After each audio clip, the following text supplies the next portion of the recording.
ನಾನು ನಿಮ್ಮ ನೀವೆಲ್ಲರೂ ಹೇಗಿದ್ದೀರಾ? ಚೆನ್ನಾಗಿದ್ದೀರಾ? ನಾನು ಕೂಡ ಚೆನ್ನಾಗಿದ್ದೀನಿ. ಆ್ಯಂಡ್ ಇವಾಗ ಸ್ವಲ್ಪ ಆರಾಮಾಗಿದ್ದೀನಿ ಅಂತಲೇ ಹೇಳ್ಬೋದು. ಆ್ಯಂಡ್ ಇವತ್ತಿನ ವ್ಲಾಗ್ ಏನಪ್ಪ ಅಂತ ಅಂದರೆ, ನಾಳೆ ಆಯುಧ ಪೂಜೆ ಎಲ್ಲರಿಗೂ ಗೊತ್ತಿರೋ ಹಾಗಾಗಿ ನಾಳೆ ನಾವು ಶಾಪ್ ಪೂಜೆ ಕೂಡ ಮಾಡೋಣ ಅಂತ ಅಂದ್ಕೊಂಡಿದ್ದೀನಿ. ಆಯುಧ ಪೂಜೆ ಆಗಿರೋದ್ರಿಂದ ನನ್ನ ಶಾಪ್ ಇವಾಗ ತುಂಬಾ ಮೇಯ್ನು. ಅದರಲ್ಲಿ ನಾವು ಬಳಸುವಂಥ ಪ್ರತಿಯೊಂದು ಎಕ್ವಿಪ್ಮೆಂಟ್ಸು ಕೂಡ ತುಂಬಾ ನನಗೆ ಪ್ರೀಷಿಯಸ್ ಅಂತಲೇ ಹೇಳ್ಬೋದು.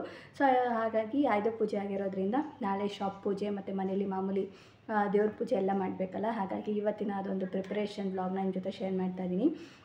ಆ್ಯಂಡ್ ಇವತ್ತು ಸ್ವಲ್ಪ ಲೇಟಾಗಿ ವ್ಲಾಗ್ನ ಸ್ಟಾರ್ಟ್ ಮಾಡ್ಕೊಂಡಿದ್ದೀನಿ. ಮಧ್ಯಾಹ್ನ ಆಲ್ರೆಡಿ ಇವಾಗ ಕರೆಕ್ಟಾಗಿ 1 ಗಂಟೆ ಆಗಿದೆ. ಬೆಳಗ್ಗೆಯಿಂದ ಸಣ್ಣ ಪುಟ್ಟ ಕ್ಲೀನಿಂಗ್ ಎಲ್ಲ ಮಾಡಿಕೊಂಡು ಪಾತ್ರೆ ತೊಳೆದಿಟ್ಬಿಟ್ಟು ಇನ್ನು ಟಿಫನ್ಗೆ ಇವತ್ತು ಅವಲಕ್ಕಿ ಮಾಡಿದ್ದೆ. ಯಾಕಂದರೆ ಬೆಳಗ್ಗೆಯಿಂದ ನೀವು ನೋಡ್ತಾ ಇದ್ರೆ ಕರೆಂಟ್ ಇಲ್ಲ.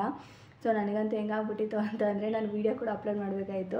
ಅದನ್ನೆಲ್ಲ ಎಡಿಟ್ ಮಾಡಿಟ್ಬಿಟ್ಟು ಕರೆಂಟ್ ಬರಲಿ ಅಂತ ವೆಯ್ಟ್ ಮಾಡ್ತಾಯಿದ್ದೆ. ಟಿಫನ್ ಮಾಡಿಬಿಟ್ಟು ಇನ್ನು ಇವಾಗ ಜಸ್ಟ್ 1 ಅವರ್ ಕರೆಂಟ್ ಬಂತು. ಆವಾಗ ವೀಡಿಯೋ ಎಡಿಟ್ ಮಾಡಿಬಿಟ್ಟು ಅಪ್ಲೋಡ್ ಮಾಡಿ ನಾನು ಫ್ರೆಶ್ ಅಪ್ ಆಗಿ ನನ್ನ ಬ್ಲಾಗ್ ಸ್ಟಾರ್ಟ್ ಮಾಡೋಣ ಅನ್ನೋ ಅಷ್ಟೊತ್ತಿಗೆ ಕರೆಂಟ್ ಇಲ್ಲ. ಆ್ಯಂಡ್ ಬಟ್ಟೆ ಕೂಡ ಮಿಷಿನ್ಗೆ ಹಾಕಬೇಕಾಗಿತ್ತು. ಸರಿ ಆಯಿತು ಬರಲಿ ನೋಡೋಣ ಅಂತ ಹೇಳ್ಬಿಟ್ಟು ಸುಮ್ಮನಾದೆ. ಇನ್ನು ಆಯುಧ ಪೂಜೆ ಆಗಿರೋದ್ರಿಂದ ನನಗೆ ಈ ವರ್ಷ ಅಂತೂ ತುಂಬಾ ಒಂಥರ ಖುಷಿ. ನನಗೆ ನಾನು ಶಾಪ್ ಪೂಜೆ ಎಲ್ಲ ಮಾಡ್ತೀನಲ್ಲ, ಹಾಗಾಗಿ ಏನೋ ಒಂಥರ ಫುಲ್ಲು ದೊಡ್ಡ ಖುಷಿ. ಸೊ ಹಾಗಾಗಿ ಹೂವು ಹಣ್ಣು ಎಲ್ಲ ತೊಗೊಬರಕ್ಕೆ ಹೇಳಿದ್ದೀನಿ, ತೊಗೊಂಡು ಬರ್ತಾರೆ. ನಾನೇ ಹೋಗ್ಬೇಕಾಯಿತು, ಆದರೆ ಆಗಲಿಲ್ಲ, ಕೆಲಸ ಇತ್ತು ಅಂತ ಹೇಳ್ಬಿಟ್ಟು ಹೋಗೋದಕ್ಕಾಗಲಿಲ್ಲ. ಅವ್ರಿಗೆ ಹೇಳಿದ್ದೀನಿ ತೊಗೊಂಡು ಬರ್ತಾರೆ ಎಲ್ಲನೂ. ಆಮೇಲೆ ಏನಂದರೆ ನಾಳೆ ನನಗೆ ಸ್ವಲ್ಪ ಬೇಗನೆ ಪೂಜೆ ಎಲ್ಲ ಆಗಬೇಕು. ನಾಳೆ ಇನ್ನೊಂದು ಕಡೆ ಹೋಗೋದಿದೆ ಪೂಜೆಗೆ. ಹಾಗಾಗಿ ಮನೇಲಿ ಮತ್ತು ಶಾಪಲ್ಲಿ 2 ಕಡೆನೂ ಪೂಜೆ ಮಾಡಿ ಸಿಂಪಲಾಗಿ ಏನಾದರೂ ನೈವೇದ್ಯ ಮಾಡೋಣ ಅಂತ ಅಂದ್ಕೊಂಡಿದ್ದೀನಿ. ಅವ್ರು ಹೇಳಿದ್ದಾರೆ, ಸ್ಟ್ರಿಕ್ಟಾಗಿ ಹೇಳ್ಬಿಟ್ಟಿದ್ದಾರೆ, ಅಡುಗೆ ಏನು ಮಾಡ್ಕೊಂಡು ಕೂತ್ಕೊಳ್ಳೋಂಗಿಲ್ಲ, ಟೈಮ್ ವೇಸ್ಟ್ ಮಾಡೋಂಗಿಲ್ಲ ಅಂತ ಹೇಳ್ಬಿಟ್ಟು. ಹಾಗಾಗಿ ಟಿಫನ್ಗೂ ಅಷ್ಟೇ ಅಲ್ಲೇ ಕರೆದಿದ್ದಾರೆ. ಸೊ ಇಲ್ಲೇನು ಅಡುಗೆ ಏನು ಮಾಡೋಂಗೇ ಇಲ್ಲ. ಸೊ ಪಾಯಸ ಏನಾದರೂ ನೈವೇದ್ಯಕ್ಕೆ ಮಾಡಿಟ್ಬಿಟ್ಟು ಪೂಜೆ ಮಾಡೋಣ ಅಂತ ಅಂದ್ಕೊಂಡಿದ್ದೀನಿ. ಹಾಗೆ ಇವಾಗ ಏನಂದರೆ ಶಾಪ್ಗೆ ಹೋಗ್ತಾಯಿದ್ದೆ. ಮನೆಯದೆಲ್ಲ ಕಂಪ್ಲೀಟ್ ಮುಗಿದು ಶಾಪ್ಗೆ ಹೋಗ್ತಾಯಿದ್ದೆ. ಸ್ವಲ್ಪ ಅದೆಲ್ಲ ಅರೇಂಜ್ ಮಾಡ್ಕೊಳ್ಳೋಣ. ಹಾಗೆ ಒಂದು ಸ್ಯಾರಿ ಪ್ರಿಪ್ಲೇಟಿಂಗು ನೆನ್ನೆ ನಾನು ಒಂದು ಕುಚ್ಚು ಹಾಕಿದ್ನಲ್ಲ, ಅದನ್ನು ಸ್ಯಾರಿ ಪ್ರಿಪ್ಲೇಟಿಂಗ್ ಕೇಳಿದರು. ಸೊ ಹಾಗಾಗಿ ಅದನ್ನು ಮಾಡಬೇಕಾಗಿತ್ತು. ಕರೆಂಟ್ ಇಲ್ಲ. ಸೊ ಬಟ್ಟೆ ವಾಷಿಂಗ್ ಮಿಷಿನ್ಗೆ ಹಾಕಬೇಕಾಗಿತ್ತು, ಅದಕ್ಕೂ ಕರೆಂಟ್ ಇಲ್ಲ. ಯಾಕಂದರೆ ನಾಳಿದ್ದು ನಾವು ಪೂಜೆ ಮುಗಿಸ್ಕೊಂಡು ನಾಳಿದ್ದು ಇರೋದಿಲ್ಲ. ಸೊ ಬೇರೆ ಕಡೆ ಎಲ್ಲ ಹೋಗ್ತಾಯಿದ್ದೀವಿ. ಅದು ವ್ಲಾಗಲ್ಲೆಲ್ಲ ಮಾಡೋಕ್ಕಾಗುತ್ತೋ ಇಲ್ಲೋ ನಂಗೆ ಗೊತ್ತಿಲ್ಲ. ವ್ಲಾಗ್ ಆದರೆ ಮಾಡ್ತೀನಿ, ಇಲ್ಲ ಅಂದರೆ ಇಲ್ಲ. ಹಾಗಾಗಿ ಇವತ್ತೇ ಬಟ್ಟೆ ಎಲ್ಲ ವಾಷಿಂಗ್ ಮಿಷಿನ್ಗೆ ಹಾಕೋಣ ಅಂತ. ಯಾಕೋ ಇವತ್ತೇ ಕೈ ಕೊಡ್ತಾ ಇದ್ದಾರೆ ಕರೆಂಟು ಕೂಡ. ಕರೆಂಟ್ ಬರೋ ಅಷ್ಟೊತ್ತಿಗೆ ಇನ್ನು ನಾನು ಇದು ಬೇಬಿ ಕುಚ್ಚು ಹಾಕಿದ್ದೆ ಅಲ್ಲ, ಸಕ್ಕದಾಗಿ ಕಾಣಿಸ್ತಾಯಿತ್ತು. ಸ್ವಲ್ಪ ದಪ್ಪಗೆ ಹಾಕಿದ್ದೆ.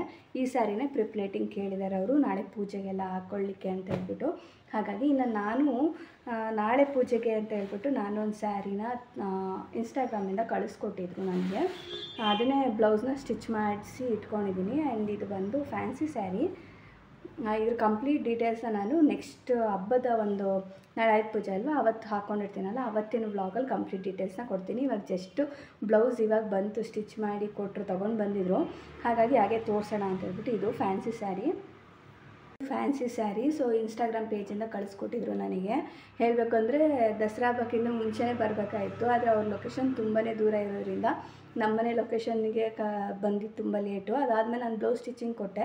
ಸೊ ಹಾಗಾಗಿ ಅವರು ಬ್ಲೌಸ್ ಸ್ಟಿಚ್ ಮಾಡಿಕೊಡೋದು ಕೂಡ ಒಂದು ಟೈಮ್ ತೊಗೊಂಡ್ರು. ಹಾಗಾಗಿ ನಾನೇನು ತುಂಬ ಏನು ಡಿಸೈನೆಲ್ಲ ಇಟ್ಟು ಹೊಲಿಸಿಲ್ಲ, ಜಸ್ಟ್ ಸಿಂಪಲಾಗಿ. ಅದು ಯಾಕಂದರೆ ಈ ಥರ ಸ್ಯಾರಿಗಳಿಗೆಲ್ಲ ಸ್ವಲ್ಪ ಸಿಂಪಲಾಗಿ ಇರಲಿ ಅಂತ ಹೇಳ್ಬಿಟ್ಟು ಈ ಥರ ಹೊಲಿಸಿದ್ದೀನಿ. ಇಲ್ಲಿ ಪಫ್ ಕೊಡಿಸ್ಬಿಟ್ಟು ಈ ಥರ ಬ್ಲೌಸ್ನ ಸ್ಟಿಚ್ ಮಾಡಿಸಿದ್ದೀನಿ.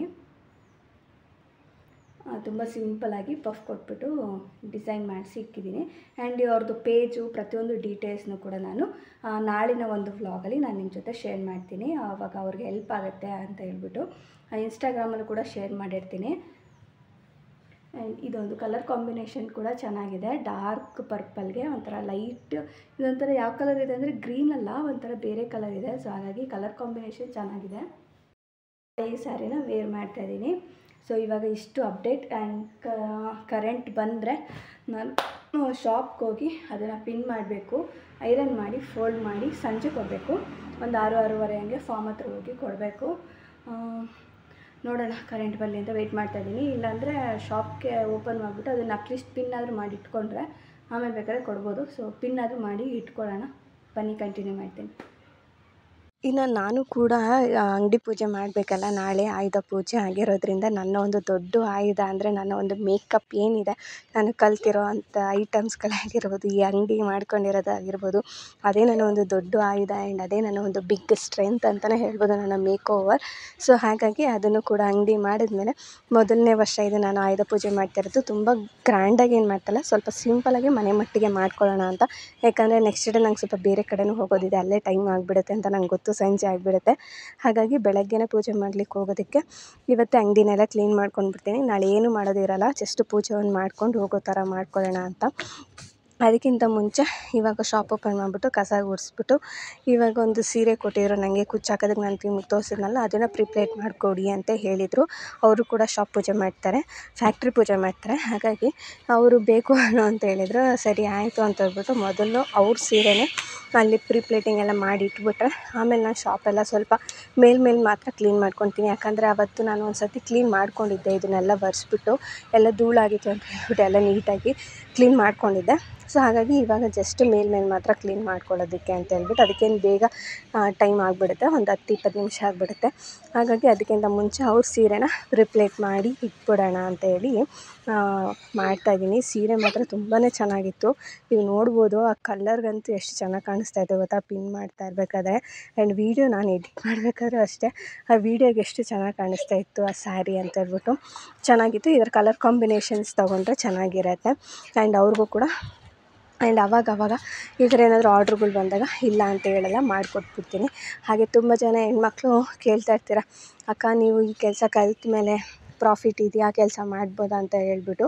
ನೀವು ಇದೊಂದೇ ಕೆಲಸ, ಇದೊಂದೇ ಫೀಲ್ಡ್ ಅಂತಲ್ಲ, ಹೆಣ್ಮಕ್ಳು ಮನೇಲಿದ್ದೀರಾ ಅಂತ ಅಂದರೆ ಯಾವುದಾದ್ರೂ ಒಂದು ಕೈ ಕೆಲಸನ ಕಲ್ತ್ಕೊಳ್ಳಿ, ಅದು ತುಂಬಾ ಒಳ್ಳೆಯದು. ಅದರಿಂದ ನಮಗೊಂದು ಒಳ್ಳೆ ಐಡೆಂಟಿಟಿ ಅಂತಲೇ ಹೇಳ್ಬೋದು. ದುಡ್ಡು ಮಾಡ್ತೀವೋ ಬಿಡ್ತೀವೋ ಅದು ನೆಕ್ಸ್ಟು, ಆದರೆ ನಿಮ್ಗೊಂದು ಐಡೆಂಟಿಟಿ ಸಿಗುತ್ತೆ. ಅವಳು ಮನೇಲಿ ಸುಮ್ಮನೆ ಕೂತಿಲ್ಲ, ಅವಳು ಕೆಲಸ ಮಾಡ್ತಿದ್ದಾಳೆ, ಸೊ ಅವ್ರ ಹತ್ರ ನಾನು ಹುಷಾರಾಗಿರಬೇಕು, ಹುಷಾರಾಗಿ ಮಾತಾಡಬೇಕು ಅನ್ನೋದೊಂದು ಅವ್ರ ಮನ್ಸಿಗೆ ಬರುತ್ತೆ. ಯಾಕಂದರೆ ಸುಮ್ಮನೆ ಕೂತಿದ್ರೆ, ಮನೇಲಿ ಕೂತಿದ್ರೆ ಮನೆ ಕೆಲಸ ತಾನೇ ನಾವು ಮಾಡ್ತೀವಿ ಅಂತ ಹೇಳ್ತಾರೆ. ಅದೇ ನೀನೊಂದು ಮನೆ ಕೆಲಸನ ನಿಭಾಯಿಸ್ಕೊಂಡು ಒಂದು ಕೈ ಕೆಲಸನ ಕಲ್ತ್ಕೊಂಡ್ರೆ ಅಂತ ಅಂದರೆ, ಅವಾಗ ನಿಮ್ಗೆ ರೆಸ್ಪೆಕ್ಟೇ ಬೇರೆ ಥರ ಇರುತ್ತೆ. ದುಡ್ಡು ಸೆಕೆಂಡ್ರಿ, ಅದ್ರಲ್ಲಿ ನಾವು ಸಂಪಾದನೆ ಮಾಡ್ತೀವೋ ಬಿಡ್ತೀವೋ ಅನ್ನೋದು, ಅದೊಂದು ರೆಸ್ಪೆಕ್ಟ್ ಅನ್ನೋದು ನಿಮಗೆ ಸಿಕ್ಕೇ ಸಿಗುತ್ತೆ, ಎಲ್ಲೋದ್ರೂ ನಿಮಗೆ ಗೌರವ ಸಿಗುತ್ತೆ. ಸೊ ನನಗದು ತುಂಬಾ ಇದೆ. ಆ್ಯಂಡ್ ಫಸ್ಟ್ ಇದ್ದಿದ್ದಕ್ಕೂ ಇವಾಗ ಈ ಫೀಲ್ಡಲ್ಲಿ ನಾನು ವರ್ಕ್ ಮಾಡ್ತಾ ಇರೋದಕ್ಕೂ ತುಂಬಾ ಡಿಫ್ರೆನ್ಸ್ ಇದೆ. ಆ್ಯಂಡ್ ತುಂಬಾ ರೆಸ್ಪೆಕ್ಟ್ಗಳನ್ನ ನಾನು ನೋಡ್ತಾ ಇದ್ದೀನಿ. ಹಾಗಾಗಿ ನಾನು ಯಾವುದೇ ಹೆಣ್ಮಕ್ಳಿಗಾದರೂ ಸರಿಯೇ, ಫಸ್ಟು ನೀವು ಇಂಡಿಪೆಂಡೆಂಟ್ ಆಗಿರಿ, ಒಂದು ಒಳ್ಳೆ ಕೈ ಕೆಲಸ ಕಲೀರಿ. ಇಲ್ಲ ನನಗೆ ಕೈ ಕೆಲಸ ಆಗೋಲ್ಲ, ಈಚೆಗಡೆ ಹೋಗಿ ಕೆಲಸ ಮಾಡ್ತೀನಿ ಅಂದರೆ ಓಕೆ, ನೀವು ಈಚೆಗಡೆ ಹೋಗಿ ಕೆಲಸ ಮಾಡಿಕೊಂಡು ಅರ್ನಿಂಗ್ಸ್ನ ಮಾಡಿ, ಏನೋ ಒಂದು ಒಟ್ಟಿನಲ್ಲಿ ನಿಮ್ಮ ಒಂದು ಐಡೆಂಟಿಟಿನ ನೀವು ಕ್ರಿಯೇಟ್ ಮಾಡ್ಕೊಳ್ಳಿ. ಯಾವುದೇ ಒಂದು ಫೀಲ್ಡ್ ಆದರೂ ಸರಿಯೇ, ಇದೇ ಫೀಲ್ಡಲ್ಲಿ ನೀವು ಮಾಡಬೇಕು ಅಂತ ಏನಿಲ್ಲ, ಮಾಡಿದ್ರೆ ತುಂಬಾ ಒಳ್ಳೆಯದು. ಆ್ಯಂಡ್ ಏನಂತ ಅಂದರೆ, ಇವಾಗ ಈ ಫೀಲ್ಡ್ ನಾನು ಎಕ್ಸಾಂಪಲ್ ಹೇಳೋದಂದರೆ, ಎಲ್ಲರೂ ಇದನ್ನು ಕಲಿತಾ ಇದ್ದಾರೆ. ಸೊ ನಮ್ಗೆ ಅದರಿಂದ ಎಲ್ಲರೂ ಕಲಿತಾ ಇರೋದ್ರಿಂದ ನಮಗೆ ನಷ್ಟ ಇದೆಯಾ ಲಾಭ ಅನ್ನೋದು ಬೇಡ. ನೀವು ಹೇಗೆ ಮಾಡ್ತೀರಾ, ಹೇಗೆ ಕಮ್ಯುನಿಕೇಟ್ ಮಾಡ್ತೀರಾ, ಜನಗಳ ಜೊತೆ ಹೇಗೆ ಮಾತಾಡ್ತೀರಾ ಅನ್ನೋದ್ರ ಮೇಲೂ ಇದಾಗಿರುತ್ತೆ. ಕೆಲವು ಸತಿ 1,000ಕ್ಕೂ ಹೋಗಿ ಮಾಡಬೇಕಾಗುತ್ತೆ, 2,000 ರೂಪಾಯಿಗೂ ಹೋಗಿ ಮಾಡಬೇಕಾಗುತ್ತೆ. ಕೆಲವು ಸತಿ 15,000ಕ್ಕೂ ನಮ್ಗೆ ಹೋಗಿ ಮಾಡೋ ಥರ ಅವಕಾಶಗಳು ಸಿಗುತ್ತೆ. ಸೊ ಅವಕಾಶಗಳು ಸಿಕ್ಕಾಗ ಮಾಡೋದನ್ನ ಬಿಡಬಾರ್ದು. ಯಾಕಂದರೆ ಅದರಿಂದ ನಮ್ಗೊಂದು ಒಳ್ಳೆ ಪ್ರಾಕ್ಟೀಸ್ ಆಗುತ್ತೆ. ಮಿಸ್ಟೇಕ್ಸ್ಗಳನ್ನೆಲ್ಲ ನಾವು ಸರಿ ಮಾಡ್ಕೊಳ್ಬೋದು. ಆ್ಯಂಡ್ ಪರವಾಗಿಲ್ಲ, ದುಡ್ಡಿನ ಮುಖ ನೋಡೋದಕ್ಕೆ ಹೋಗಬಾರ್ದು. ಸ್ಟಾರ್ಟಿಂಗು ಮಾಡಬೇಕು ಅಷ್ಟೇ, ಸಿಕ್ಕಿದ್ದಾಗ ಅವ್ರು ಕೇಳಿದಾಗ ಮಾಡಿಕೊಡಿ. ಆ್ಯಂಡ್ ರಿಲೇಟಿವ್ಸ್ ಆದರೆ ಫ್ರೀಯಾಗೆ ಮಾಡಿ, ಕೆಲವು ಸತಿ ಏನೂ ಮಾಡೋಕ್ಕಾಗಲ್ಲ, ಫ್ರೀಯಾಗೆ ಮಾಡಿ. ಆ್ಯಂಡ್ ಅದೊಂದು ಸ್ಕಿನ್ನು ಇರುತ್ತಲ್ಲ ಪ್ರಾಕ್ಟೀಸ್ ಮಾಡೋದು, ಅದನ್ನು ಚೆನ್ನಾಗಿ ಪ್ರಾಕ್ಟೀಸ್ ಮಾಡ್ಕೊಳ್ಳಿ. ಅವಾಗ ಪ್ರಾಕ್ಟೀಸ್ ಮಾಡ್ತಾ ಮಾಡ್ತಾ ಏನಾಗುತ್ತೆ ಅಂದರೆ, ನಿಮ್ಮ ಕಾನ್ಫಿಡೆನ್ಸ್ ಲೆವೆಲ್ ಅನ್ನೋದು ಬೇರೆ ಥರನೇ ಇರುತ್ತೆ. ಅವಾಗ ನೀವು ಎಷ್ಟು ಕೇಳಿದ್ರೂ ಅದಕ್ಕೆ ನಿಮ್ಗೆ ಅನಿಸುತ್ತೆ, ಓಕೆ ನಾನು ಇಷ್ಟು ಮಾಡೋಕ್ಕೆ ನಾನು ರೆಡಿ ಆಗಿದ್ದೀನಿ, ಸೊ ನಾನು ಇಷ್ಟು ಅಮೌಂಟನ್ನ ಕೇಳ್ಬೋದು ಅವ್ರ ಹತ್ರ ಅನ್ನೋದೊಂದು ಕಾನ್ಫಿಡೆನ್ಸ್ ಬರುತ್ತೆ. ಹಾಗಾಗಿ ಸ್ಟಾರ್ಟಿಂಗ್ ನೀವು ಕಲ್ತಿದ್ದೀರಾ ಅಂದರೆ ಹಿಂದೆ ಮುಂದೆ ನೋಡೋದಕ್ಕೆ ಹೋಗಬೇಡಿ. ಅಯ್ಯೋ ಇವ್ರು ಇಷ್ಟು ಕೇಳ್ತಾಯಿದ್ದಾರೆ, ಅಯ್ಯೋ ಅವ್ರು ಅಷ್ಟು ಕೇಳ್ತಿದ್ದಾರೆ, ಪರವಾಗಿಲ್ಲ ಮಾಡಿಕೊಡಿ. ಆದರೆ ನೀವು ಅದರಿಂದ ಕಲಿಬೇಕು. ಕಲಿದಂಗೆ ಸುಮ್ಮನೆ ಏನೋ ಒಂದು ನೆಪಕ್ಕೆ ಮಾಡಬಾರ್ದು. ನೀವು ಅದರಿಂದ ಒಂದು ಪಾಠನ ಕಲಿಬೇಕು. ಓಕೆ ಹಿಂಗೆ ಮಾಡಿದ್ರೆ ಇಂಥ ಸ್ಕಿನ್ ಟೋನ್ಗೆ ಈ ಥರ ಆಗುತ್ತೆ ಅಂತ, ನೀವು ಐ ಶ್ಯಾಡೋಸ್ ಈ ಥರ ಹಾಕಿದ್ರೆ ಚೆನ್ನಾಗಿ ಕಾಣಿಸುತ್ತೆ, ಮೇಕಪ್ ಈ ಥರ ಮಾಡಿದ್ರೆ ಚೆನ್ನಾಗಿ ಕಾಣಿಸುತ್ತೆ ಅಂತ ನೀವೇ ಅದರಲ್ಲಿ ಒಂದೊಳ್ಳೆ ಪಾಠನ ಕಲಿತ್ರಿ ಅಂದರೆ ಖಂಡಿತವಾಗ್ಲೂ ನಿಮ್ಗೆ ಎಲ್ಲೋದ್ರೂ ದಿನಕ್ಕೆ 500 ರೂಪಾಯಿ ಆದರೂ ನೀವು ಸಂಪಾದನೆ ಮಾಡ್ತೀರಾ. ಅದು ಸಾಕು ಹೆಣ್ಮಕ್ಳಿಗೆ. ತಿಂಗಳಿಗೆ ಎಷ್ಟು ಆಗೋಯಿತು, ನಮ್ಮ ಒಂದು ಖರ್ಚಿಗಾಗಿರ್ಬೋದು, ಮನೆಗಾಗಿರ್ಬೋದು, ಹೆಲ್ಪಿಗಾಗಿರ್ಬೋದು, ಅದು ಹೋಗ್ತಾ ಹೋಗ್ತಾ ಜಾಸ್ತಿ ಆಗುತ್ತೆ. ಸ್ಟಾರ್ಟಿಂಗ್ 500 ರೂಪಾಯಿ ದುಡೀರಿ, ಆಮೇಲೆ ಹೋಗ್ತಾ ಹೋಗ್ತಾ ದಿನಕ್ಕೆ ನೀವು ಜಾಸ್ತಿ ದುಡಿಯೋ ಥರನೂ ಆಗ್ತೀರ. ಆದರೆ ಕಾನ್ಫಿಡೆನ್ಸ್ನ ಕಳ್ಕೊಬಾರ್ದು. ಪ್ರಾಕ್ಟೀಸ್ ಮಾಡಬೇಕು. ಆ್ಯಂಡ್ ಯಾರು ಏನೇ ಅನ್ನಲಿ, ಅಯ್ಯೋ ಇವಳು ಹಿಂಗೆ ಮಾಡ್ತಾಳಂತೆ, ಇದಕ್ಕೆ 50 ರೂಪಾಯಿ ತಗೋತಾರೆ, ಸಾಕು 50 ರೂಪಾಯಿ ದುಡೀರಿ ಸಾಕು, ನಿಮ್ಗೊಂದು ಕಲ್ತಿರೋ ಥರ ಎಕ್ಸ್ಪೀರಿಯೆನ್ಸ್ ಆಗುತ್ತೆ ಅಲ್ವಾ. ನೆಕ್ಸ್ಟ್ ನೀವು ಅದರಿಂದನೇ 1000 ದುಡಿಬೋದು. 50ರಿಂದ 1000 ಹೋಗ್ತೀರಾ, 1000ದಿಂದ 10,000 20,000 ಹಿಂಗೆ ಹೋಗ್ತೀರಾ. ಸೊ ಹಾಗಾಗಿ ಯಾರು ಏನೇ ಹೇಳಿದ್ರು ತಲೆ ಕೆಡಿಸ್ಕೋಬೇಡಿ. ಜಸ್ಟು ನೀವು ಮಾಡೋ ಕೆಲಸನ ಚೆನ್ನಾಗಿ ಗಮನ ಇಟ್ಟು ಮಾಡಿ ಆ್ಯಂಡ್ ಕಾನ್ಫಿಡೆನ್ಸಲ್ಲಿರಿ. ಯಾವುದೇ ರೀತಿಯಾದಂಥ ಕಾನ್ಫಿಡೆನ್ಸ್ನ ಕಳ್ಕೊಬೇಡಿ. ಯಾವುದು ಕೆಲಸನೂ ಅಷ್ಟೇ, ಅಯ್ಯೋ ಅಕ್ಕ ನಾನು 2 ಲಕ್ಷ ಹಾಕ್ಬಿಟ್ಟಿದ್ದೀನಿ, ನನಗಿನ್ನೂ ಒಂದು ಆರ್ಡ್ರು ಬಂದಿಲ್ಲ ಅಂದರೆ, ಒಂದು ಆರ್ಡ್ರು ಬರೋದಕ್ಕೆ ನೀವು ಟ್ರೈ ಮಾಡಬೇಕು. ಆ್ಯಂಡ್ ಯಾರ ಮೇಲಾದರೂ ಮೇಕಪ್ ಮಾಡಿ ಆ್ಯಂಡ್ ಫೋಟೋಸ್ಗಳನ್ನ ಶೇರ್ ಮಾಡಿ, ಫ್ಯಾಮಿಲಿ ಫ್ರೆಂಡ್ಸ್ ಅವ್ರು ನಿಮ್ಗೆ ಯಾರೇ ಆಗಿರಲಿ ಶೇರ್ ಮಾಡ್ತಾಯಿರಿ. ಆ್ಯಂಡ್ ಅವ್ರಿಗೊಂದು ರೆಕಗ್ನೈಸೇಷನ್ ಆಗೋದು, ಓಕೆ ಇನ್ನೊಂದು ಯಾವ್ದಾದ್ರು ಫಂಕ್ಷನ್ಗೆ ಓಕೆ ನಮ್ಮವರೇ ಇದ್ದಾರಲ್ಲ ಅವ್ರನ್ನೇ ಕರೆಯೋಣ, ಮಾಡಿಸ್ಕೊಳ್ಳೋಣ, ನೋಡೋಣ ಅನ್ನೋದೊಂದು ಥಾಟ್ ಬರುತ್ತೆ. ಹಾಗಾಗಿ ಈ ಥರ ಒಂದು ಟಿಪ್ಸ್ನ ನೀವು ಕೂಡ ಯೂಸ್ ಮಾಡ್ಕೊಳ್ಳಿ. ಸ್ಟಾರ್ಟಿಂಗ್ ನಿಮಗೆ ಚೆನ್ನಾಗಿ ಮೇಕಪ್ ಆರ್ಡರ್ ಸಿಗಬೇಕು, ಈ ಫೀಲ್ಡಲ್ಲಿ ಚೆನ್ನಾಗಿ ಹೋಗಬೇಕು ಅಂದರೆ ಇದೇ ಥರ ಮಾಡಬೇಕಾಗತ್ತೆ, ಅದೇನು ಮಾಡೋಕ್ಕಾಗಲ್ಲ. ಸೊ ಇದು ನನ್ನ ಕಡೆಯಿಂದ ಒಂದೊಳ್ಳೆ ಟಿಪ್ಸ್ ಅಂತ ಹೇಳ್ತೀನಿ. ಫೈನಾನ್ಷಿಯಲಿ ನೀವು ಯಾವುದೇ ರೀತಿಯಾದಂಥ ಹಿಂದೆ ಮುಂದೆ ನೋಡ್ದಂಗೆ ಒಂದೊಳ್ಳೆ ಅರ್ನಿಂಗ್ಸ್ ಮಾಡಬೇಕು ಅಂದರೆ ಫಸ್ಟು ದುಡ್ಡುಗೋಸ್ಕರ ಮಾಡೋಕ್ಕೆ ಹೋಗಬಾರ್ದು. ನಮ್ಮೊಂದು ನೀಟಾಗಿ ಫಾಸ್ಟಾಗಿ ಮಾಡೋ ಥರ ಆ್ಯಂಡ್ ನಮ್ಮ ಒಂದು ನಾಲೆಡ್ಜ್ನ ಇಂಪ್ರೂವ್ ಮಾಡ್ಕೊಳ್ಳೋ ಥರ ನಾವು ಸ್ಟಾರ್ಟಿಂಗ್ ಮಾಡಬೇಕಾಗತ್ತೆ. ಅದು ಮಾಡಿದ್ಮೇಲೆ ಆಟೋಮೆಟಿಕ್ಕಾಗಿ ಅಮೌಂಟ್ ಅಂತೂ ಬಂದೇ ಬರುತ್ತೆ. ಆ್ಯಂಡ್ ಇವಾಗ ನನ್ನ ಒಂದು ಕನಸಿನ ಶಾಪ್ನ ನಾನು ಕ್ಲೀನ್ ಮಾಡ್ಕೊತಾ ಇದ್ದೀನಿ. ಆ್ಯಂಡ್ ಎಷ್ಟು ದೊಡ್ಡ ಆಯುಧ ಅಂದರೆ ನನಗೆ ಈ ಶಾಪು ಹೇಳೋಕ್ಕಾಗಲ್ಲ. ಆ್ಯಂಡ್ ಇದನ್ನು ನಾನು ನಂಬಿಕೊಂಡು ಸ್ಟಾರ್ಟ್ ಮಾಡಿ ಆಲ್ಮೋಸ್ಟ್ 1.5 ಇಯರ್ಸ್ ಆಯಿತು ಅಂತ ಅಂದ್ಕೊತೀನಿ. ಇವತ್ತಿನವರೆಗೂ ಆ ಪ್ರತಿಯೊಂದು ಐಟಮ್ಸ್ ಏನಿದೆ ನಾನು ಬಳಸ್ತಾ ಇರೋವಂಥ ಆಯುಧಗಳು ನಂಗೆ ತುಂಬಾ ಶಕ್ತಿ ಕೊಟ್ಟಿದೆ, ತುಂಬಾ ಬೆಂಬಲವಾಗಿ ಇರ್ತಿದ್ದೀನಿ. ಯಾವುದೋ ಒಂದು ಪಾಯಿಂಟಲ್ಲಿ ಅಯ್ಯೋ ನನಗಿಷ್ಟೇ ಇದರಲ್ಲಿ ಇನ್ನು ಮುಂದೆ ಬರೋಲ್ಲ, ನನಗೆ ಇದರಿಂದ ನನಗೇನು ಉಪಯೋಗ ಇಲ್ಲ ಅಂತ ಅಂದ್ಕೊಂಡಾಗ ಸಡನ್ನಾಗಿ ಅದು ಕೈ ಹಿಡಿಯುತ್ತೆ. ಇಲ್ಲ ಇದು ನನಗೆ ಬರುತ್ತೆ, ನಿನಗೆ ಬರುತ್ತೆ, ನೀನು ತಲೆ ಕೆಡಿಸ್ಕೋಬೇಡ ಅಂತೇಳಿ ಸಡನ್ನಾಗಿ ಕೈ ಹಿಡಿಯುತ್ತೆ. ಸೊ ಅದನ್ನೇ ಹೇಳೋದು, ನಾವು ಕಾನ್ಫಿಡೆನ್ಸ್ನ ಯಾವತ್ತೂ ಕಳ್ಕೊಬಾರ್ದು. ಆ್ಯಂಡ್ ನನಗಂತೂ ಈ ಒಂದು ಶಾಪ್ ಎಷ್ಟು ದೊಡ್ಡ ಆಯುಧ ಅಂತ ಅಂದರೆ, ಇದರಲ್ಲಿರೋ ಒಂದು ಸಣ್ಣ ಪಿನ್ನು, ಒಂದು ಐಬ್ರೋ ಥ್ರೆಡ್ಡಿಂದ ಹಿಡಿದು ನಂಗೆ ತುಂಬಾ ದೊಡ್ಡ ಆಯುಧ. ನಂಗೆ ತುಂಬಾ ಬ್ಯಾಕ್ ಸಪೋರ್ಟಾಗಿ ನನ್ನ ಶಾಪ್ ನನಗೆ ನಿಂತಿದೆ, ರೆಕಗ್ನೈಸೇಷನ್ ಕೊಟ್ಟಿದೆ. ಆ್ಯಂಡ್ ಕಷ್ಟಪಡೋದಕ್ಕೂ ಕೂಡ ನಾನು ರೆಡಿಯಾಗಿರ್ಬೇಕಾದ್ರೆ ಅದು ನನಗೆ ಕೊಡೋದಕ್ಕೂ ಕೂಡ ರೆಡಿಯಾಗಿರುತ್ತೆ. ಕೆಲವು ಸತಿ ಏನೂ ಮಾಡೋಕ್ಕಾಗಲ್ಲ, ಆರ್ಡ್ರ್ ಇಲ್ಲದಿದ್ದಾಗ ತಲೆ ಕೆಡಿಸ್ಕೋಬಾರ್ದು. ಆರ್ಡ್ರ್ ಇದ್ದಾಗ ಎಷ್ಟೇ ಇದನ್ನು ಮಾಡಿಕೊಂಡು ಬ್ಯಾಲೆನ್ಸ್ ಮಾಡಿಕೊಂಡು ಪ್ರತಿಯೊಂದನ್ನು ಮಾಡ್ಕೋಬೇಕು. ಆ್ಯಂಡ್ ಅದು ನನ್ನ ಶಾಪ್ ಕಲಿಸ್ಕೊಟ್ಟಿರೋದು. ಶಾಪ್ ಮಾಡಿದ್ದೀವಲ್ಲ ಅಂಥೇಳಿ ನಾವು ದುಡ್ದು ಮಾಡಿಬಿಡ್ಬೇಕು ಅಂತ ಇರಬಾರ್ದು. ದುಡ್ಕೊಂಡು ಏನಾಗುತ್ತೋ ಅಷ್ಟು ಮಾಡಬೇಕು. ಅದರಲ್ಲಿ ಏನಂದರೆ ಇವಾಗ ಭಯ ಸ್ಟಾರ್ಟ್ ಆಗಿರೋದು, ಎಷ್ಟೋ ಜನ ಈ ಒಂದು ಫೀಲ್ಡ್ನ ನಂಬಿ ಶಾಪ್ ಮಾಡ್ತಾಯಿದ್ದಾರೆ. ಆ ಶಾಪ್ ಮಾಡಿಕೊಂಡು ಎಷ್ಟು ಜನ ಲಾಸ್ ಮಾಡಿಕೊಂಡು ಬೈಸ್ಕೊಂಡು ಕ್ಲೋಸ್ ಮಾಡಿಕೊಂಡು, ಸ್ವಂತದ್ದಾದರೆ ಪರವಾಗಿಲ್ಲ, ನಾವು ಬಾಡಿಗೆ ಕಟ್ಟೋಂಗಿಲ್ಲ ಏನಿಲ್ಲ, ಆರಾಮಾಗಿ ನಾವು ಮಾಡ್ಕೊಂಡು ಹೋಗ್ಬೋದು. ಆದರೆ ಬಾಡಿಗೆ ಕಟ್ಟೋ ಥರ ಇದ್ದರೆ ತುಂಬಾ ರಿಸ್ಕು ಒಂಥರ. ರಿಸ್ಕ್ ಅಂದರೆ ರಿಸ್ಕೇ ಬಿಡಿ, ಯಾಕಂದರೆ ನಾನು ನೋಡ್ತಾ ಇರೋ ಪ್ರಕಾರ ಇವಾಗ ಎಲ್ಲ ಕಡೆ ಇರೋದ್ರಿಂದ ಸ್ವಲ್ಪ ರಿಸ್ಕ್ ಆಗಿಬಿಡುತ್ತೆ ಈ ಒಂದು ಶಾಪೆಲ್ಲ ಓಪನ್ ಮಾಡಿಕೊಂಡು. ಅದಕ್ಕೆ ಮೇಂಟೆನೆನ್ಸು ಆ್ಯಂಡ್ ಈಚೆಗಡೆ ಬಾಡಿಗೆಗಳು, ರೋಡ್ ಸೈಡ್ ಇದ್ದರೆ ಅಂತೂ ಇನ್ನೂ ಜಾಸ್ತಿ ಬಾಡಿಗೆಗಳೆಲ್ಲ ಕೇಳ್ತಾರೆ. ಸ್ವಲ್ಪ ರಿಸ್ಕೆ, ಆದರೆ ರಿಸ್ಕ್ ತೊಗೊಂಡು ಮಾಡ್ತೀನಿ, ಪರವಾಗಿಲ್ಲ, ಹೇಗೋ ಒಂದು ಬ್ಯಾಲೆನ್ಸ್ ಮಾಡ್ತೀನಿ ಅಂತ ಕಾನ್ಫಿಡೆನ್ಸ್ ಇದ್ದರೆ ಖಂಡಿತವಾಗ್ಲೂ ಮಾಡಬಾರ್ದು ಅಂತ ಏನು ಹೇಳಲ್ಲ. ಆ್ಯಂಡ್ ನನಗೇನಂದರೆ ಬಾಡಿಗೆ ಕಟ್ಟೋಂಗಿಲ್ಲ. ಸೊ ಆರಾಮಾಗಿ ಎಷ್ಟಾಗುತ್ತೋ ಅಷ್ಟಾಗಲಿ, ಏನಾಗುತ್ತೋ ಅದು ನನ್ನ ಕೈಯಿಂದ ಎಫರ್ಟಾಗಿ ಏನು ಮಾಡೋಕ್ಕಾಗುತ್ತೋ ಆ ಎಫರ್ಟ್ ಹಾಕಿ ನಾನು ಮಾಡ್ತೀನಿ. ಆ್ಯಂಡ್ ಇವಾಗ ನನ್ನ ಶಾಪಲ್ಲಿರೋ ಪ್ರತಿಯೊಂದು ವಸ್ತುಗಳನ್ನೂ ಕೂಡ ನಾನು ಡೀಪ್ ಕ್ಲೀನ್ ಮಾಡ್ಕೊತಾ ಇದ್ದೀನಿ. ಯಾಕಂದರೆ ನಾಳೆ ಪೂಜೆಗೆ ಯಾವುದನ್ನು ಉಳಿಸ್ಬಾರ್ದು. ಆಯುಧ ಪೂಜೆ ಅಂದರೆ ನಾವು ಬಳಸೋವಂಥ ಪ್ರತಿಯೊಂದು ಆಯುಧಗಳನ್ನು ಪೂಜೆ ಮಾಡೋದು, ಅದು ನನಗೆ ಯಾವಾಗಲೂ ಬೆಂಬಲವಾಗಿರಲಿ ಅಂತ ಕೇಳ್ಕೊಳ್ಳೋದು. ಹಾಗಾಗಿ ಪ್ರತಿಯೊಂದನ್ನು ಕೂಡ ನೋಡಿಕೊಂಡು ಎಲ್ಲ ಕ್ಲೀನ್ ಮಾಡ್ತಾಯಿದ್ದೀನಿ. ನನ್ನ ಶಾಪಂತೂ ಕಂಪ್ಲೀಟಾಗಿ ಕ್ಲೀನ್ ಮಾಡಿಕೊಂಡೆ. ನಾನಂತೂ ಒಂದು 1 ಅವರ್ ತೊಗೊಂಡೆ ನಾನು ನೀಟಾಗಿ ಕ್ಲೀನ್ ಮಾಡೋದಕ್ಕೆ. ಪ್ರತಿಯೊಂದನ್ನು ಒರೆಸ್ಕೊಂಡು ಗುಡಿಸ್ಕೊಂಡು, ಚೇರು ಆ್ಯಂಡ್ ಜ್ಯುವೆಲ್ರಿದು ಪ್ರತಿಯೊಂದು ನೀಟಾಗಿ ನೋಡಿಕೊಂಡು ಒರೆಸ್ಕೊಂಡು, ಇನ್ನು ನಾಳೆ ಪೂಜೆಗೆ ಏನೇನೆಲ್ಲ ಬೇಕು ಆ ಒಂದು ತಯಾರಿನೂ ಕೂಡ ಮಾಡಿಕೊಂಡೆ.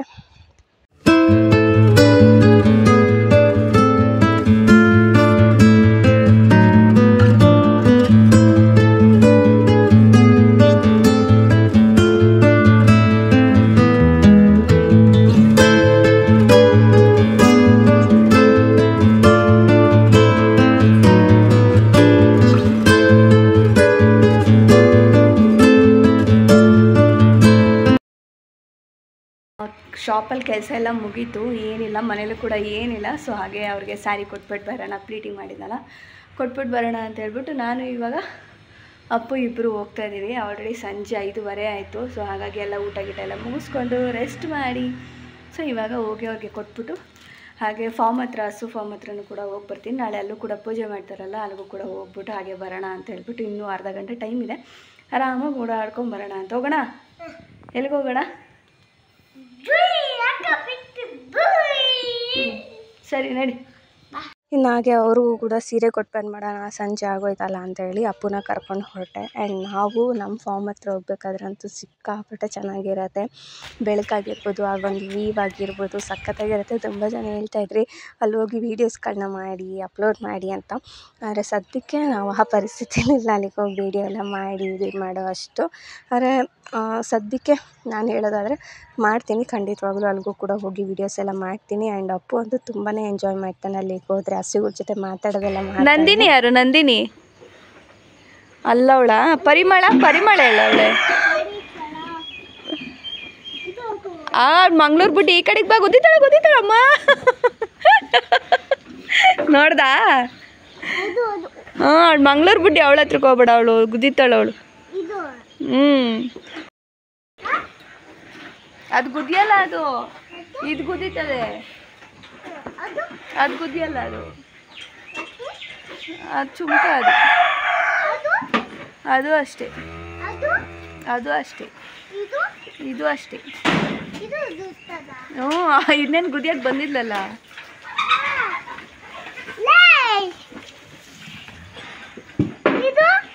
ಅವಳು ಗುದಿಯಲ್ಲ, ಚುಮ್ಕೆ. ಅವಳು ತಿಕ್ಲಿ ಅದು ತಿಕ್ಲಿ. ಅವಳು ಇಲ್ಲ.